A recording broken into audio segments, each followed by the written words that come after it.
Alright guys, look at this. This is Diddy Kong, man. And I tell you what, ever since N64 DK, Diddy Kong has just been the coolest cat on the block. I mean, you just can't get any cooler than that. Plays electric guitar, look at that face. I mean, I even went as far as to make this chart demonstrating why he is cooler than Django Fett.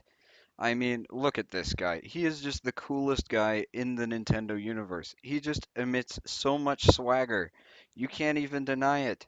And so anyway, we're gonna draw him today. Alright guys, so like last video with the Olimar drawing, this is a trace of an old sketch on cardstock. I mean, it just looks better this way, plus I don't like to use the old drawing paper. So right now, I'm just gonna clean up the trace a bit. You know, some of the lines are pretty light. You can't see them quite very well, but I mean, the trace, I mean, technically it's my own drawing, so I don't feel bad doing it. You can see that I adjusted the tail a little bit to not be so long. I kind of made it a little curly, a little more Diddy Kong-like, I think. And so, yeah, that's all I've got to say about that, I think. If you want to see more freehand stuff, I'm sure we'll do some more freehand, show how that's done in future videos, so you're not just bored watching me trace my own old drawings. That'll get dry quick. So now we're gonna go ahead and outline in Micron 05, and we're gonna do something pretty different today. We're only outlining some of it. We're only doing hard lines on some of Diddy Kong's body. We're not going to do the arms or the legs in with hard lines. We're gonna do something different, and I'll talk about that when we get there. But for now, same thing I mentioned before. Just make very decisive movements with the pen, so the ink doesn't ball up. It really balls up if you hesitate. So just try and just charge right in. Make quick, decisive movements. Make it all one continuous line, and that really helps make the drawing look just a little bit cleaner and stuff. You don't want to make a lot of artists kind of get the sketchy hand where they move their hand a little bit when they draw, and that's fine if you're using graphite, but pen is always permanent. And so now we're on the eyes. Eyes are the toughest bit because that's the part that really stands out to people. So you just really, really want to be careful here. Get your face real close to the page, and those turned out pretty good. So now we're just ready to keep moving forward. Get his little nostrils in there. And now we're going to switch to Micron 03, and we're going to do hair, fur on his legs. No hard lines, but we're going to do fur contained within the lines that we sketched in earlier. And we're just going to try and keep the lines pretty random. Try and it's just a hatching technique to do fur. But we're keeping them kind of directional. So on this leg, the lines are going to be moving to the right, but still random. Try and make little X's, whatever, just random. Just keep it random. Vary line length. Don't try and keep them all the same, otherwise it starts to look like cornrows and that looks weird. So, and we can still add some value in here, even though we're going to add color over the top later. So you can see his knee is a little bit lighter on the right leg than it is on the left. But we are going to add those color values in a little bit later. And for the arms, we're going to keep them pretty dark. We're going to make them pretty understated. They're going to be mostly in shadow, which, because the guns are going to be a big focal point in this drawing, they're going to be what draws the attention. So we're going to draw them in a little bit darker than most of the legs. And then just do some fur on the head. And the tail, I accidentally outlined already, so I mean, we're gonna add some fur to it anyway, just for fun. But I mean, the tail is in the background technically, so not a lot of people are gonna notice anyways. Um, but I think we're ready to start adding some color. And I got a little ahead of myself. Make sure you take a second and erase some of the graphite lines so they don't mix up with what you're trying to do. And like I said on the screen, we're gonna be starting off with some light peach for the feet. Just lay down that base layer, and we're just gonna be going over it again in a second. The light source is coming in from the left, so all of the shadows are gonna be on the right, and you can see that We're adding those shadows with peach right there, layering on some more light peach for the foot. Makes it look real nice. Then the whole bottom of this foot is going to be, of the right foot is going to be in color. There, you see I just penciled in a little circle where I want my light source coming from.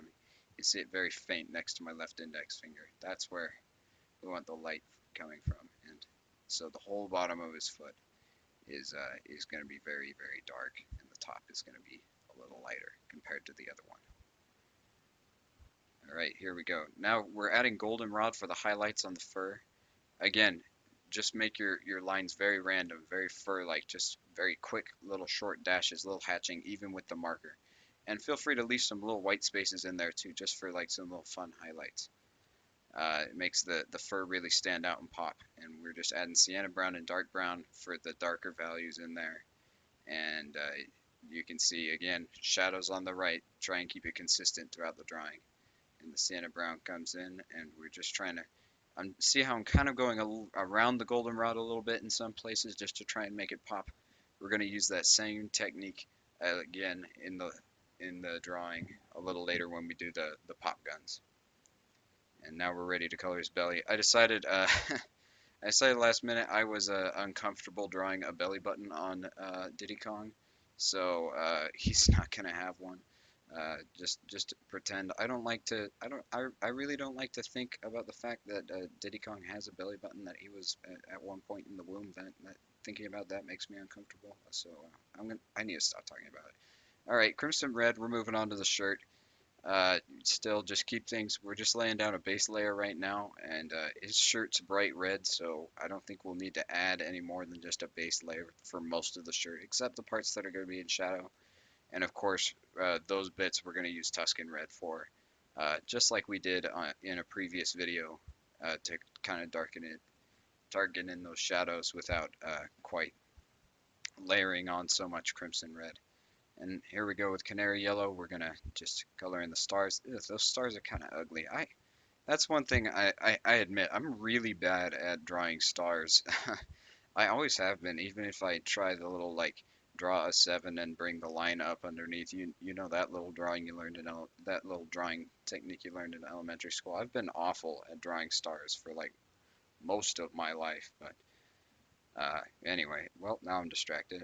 So drawing the fur on the arms, we're doing the exact same thing we did on the legs. Add those goldenrod highlights in first, and then come through with the sienna brown and the dark brown to just kind of darken it up. We're adding a little bit more dark brown on the arms than we did on the legs, just because we want them to be in shadow a bit more, because we want them to be a little bit more understated. Then we color the fingers in. They're pretty simple, you know, just little bitty circles.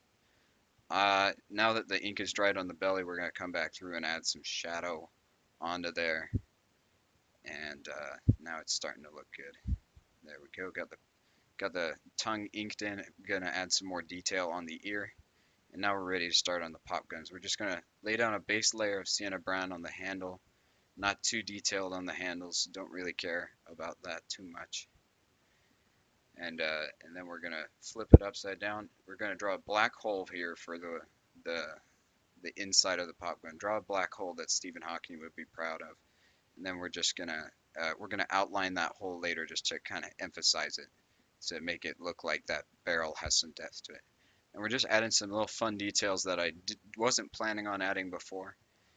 Just some fun little wooden details, the knots and the little etches in the wood that will they'll get covered up by sienna brown, the colors of the marker we're going to use a little later anyway, so I'm not too concerned about them standing out too much. And right here we're just testing the color we want to use on the tongue. We're using some peach and pink, and right now we're just going around that layer of peach with Tuscan red, and then we're going to go back over the top with peach for the tongue, and then we're going to add some pink just to give it a different color, make it stand out from the rest of the mouth. Now we're going around the rim with goldenrod. That's going to be the light color, the color that stands out on these pop guns. You can see we just added some highlights there on the rest of the pop gun. And now we're just going to kind of color around them, and then we're gonna just so they show up, so they stand out, just to give that gun a little variability on the values that are on it. Now we're just cleaning up the rest of the pop gun with more sienna brown, trying to blend those colors back in together while kind of skirting around the goldenrod, trying to keep those colors a little bit separate. Uh, Trying to keep those highlights, making sure they stand out. Now we're gonna add some dark brown just by his head, just to darken it up a little bit, add some shadow on there, give it some contrast. Now we're going to do the exact same thing on the other pop gun, adding some goldenrod highlights to it while going around it with some sienna brown.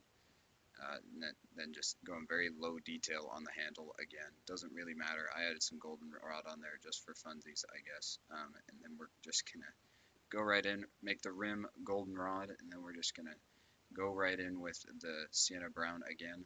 Again, avoiding the highlights, trying to make sure they stand out, but still blending in the sienna well enough around it uh, uh, that it all comes together a little nicer. It doesn't hurt to make the goldenrod highlights big so that you can go over a little bit of the highlight with sienna so that it all kind of blends together, so you're not like skirting around the edge of that goldenrod too much and it doesn't look kind of blocky. It can start to do that if you try and focus on the highlights too much. Get your head close to the get close to the picture like I did just there.